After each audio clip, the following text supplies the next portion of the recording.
I want to thank you all for being here today, and especially to those of you from out of state for traveling here to stand with us, Virginians, under less than ideal circumstances. What we are witnessing today is a travesty. It is shameful what Lord Northam has done. Does Virginia need more gun control? No! Let them hear you in the legislative building. Do we need more gun control? No! Lord Northam has, without authority, violated the constitutions of Virginia, of the United States. He has violated the law of Virginia by disarming law-abiding citizens during a contrived state of emergency. What Northam has done is completely lawless. That's why GOA and VCDL took him to court this past week to challenge his gun ban. Sadly, the first judge completely ignored state law. The law expressly prohibits the governor from infringing upon Second Amendment rights during a declared emergency. But you want to know something interesting? Guess who voted for that law? Guess who, when he was in the state Senate, voted to prevent future governors from denying gun owners' rights during declared emergencies? Ralph Blackface Northam. In other words, do as I say, not as I do. You see, this isn't about authority, folks. Democrats in this state are exercising sheer, unadulterated power without authority. So GOA and VCDL, we appealed our case to the Virginia Supreme Court on Friday, but the court punted. They never actually ruled that the governor's order was lawful. Instead, they used a procedural tactic to leave the gun ban in place for today.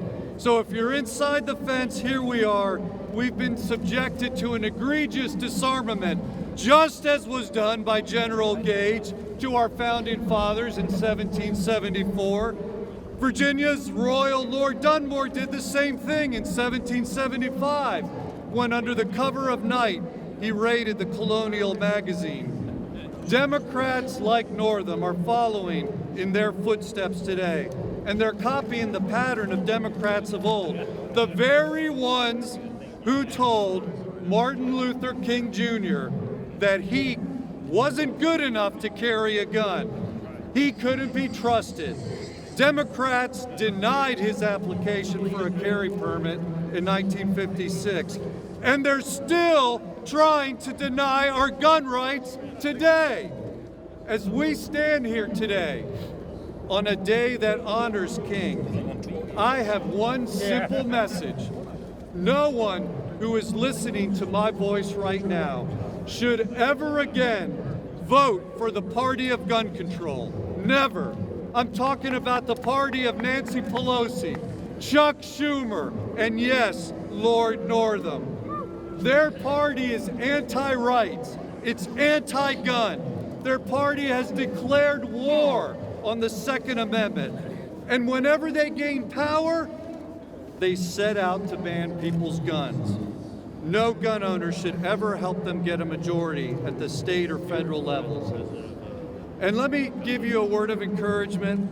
If you have not been voting, please make sure that you are registered to vote. I'm not going to embarrass anybody, ask for a show of hands as to who has and who hasn't been voting, but if you're not registered, please get registered to vote. Get your adult children registered, your pro-gun friends and family, and get them to the polls. That's the best way that we can make a difference. It's by replacing these lawbreakers. We need to throw the bums out. We need to clean house in the next election. You know, I mentioned what our founding fathers went through. There is a lot that we can learn from them because they were not strangers to oppression. On this day, 242 years ago, do you know where Virginian George Washington was? He and his men were freezing their butts off at Valley Forge. Men were dying. You think it's cold here? They were dying from exposure, influenza, pneumonia. Almost 2,000 of his troops died during that stay at Valley Forge. So how did that ragtag group win against a better funded, well-rested enemy? Let me tell you, one of my favorite portraits of all time is hanging in my office right now. It's a portrait of George Washington in the snow at Valley Forge next to his horse, praying. I'm sure many of you have seen that picture. And yes, I'm sure it's embellished somewhat, just like many other pictures from that time period. But many of the people who knew Washington said that was the kind of man that he was. He was a man of prayer, and that's why I like that portrait. It's a reminder to me of where the real battle is won.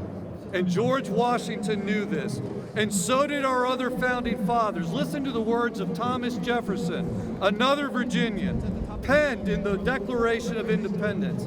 He said that in the midst of the war that they were fighting, that they were appealing to the supreme judge of the world to give them the help that they needed. The supreme judge of the world? Look, folks, they weren't talking about the United Nations. Those are the words that every founding father signed his name to in agreement. And for us, we would do well to remember their example. But you know who else should remember their example? Lord Northam.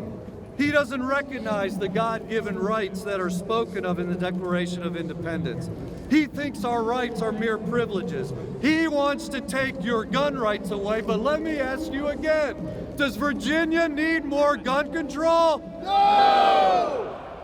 How will disarming you and me lower the crime rate?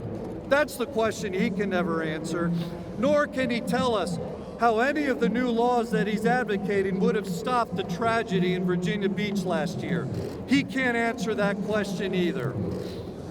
Look, I'm running out of time, so let me end with this. I'm cutting this short, but we have a powerful speaker coming up next who's going to talk to you about how we really stop a bad guy with a gun, because it's not gun control. Gun control doesn't stop bad guys with guns. Background checks don't stop bad guys with guns. A good guy with a gun does. And he's going to speak to you in just a second. But let me say this.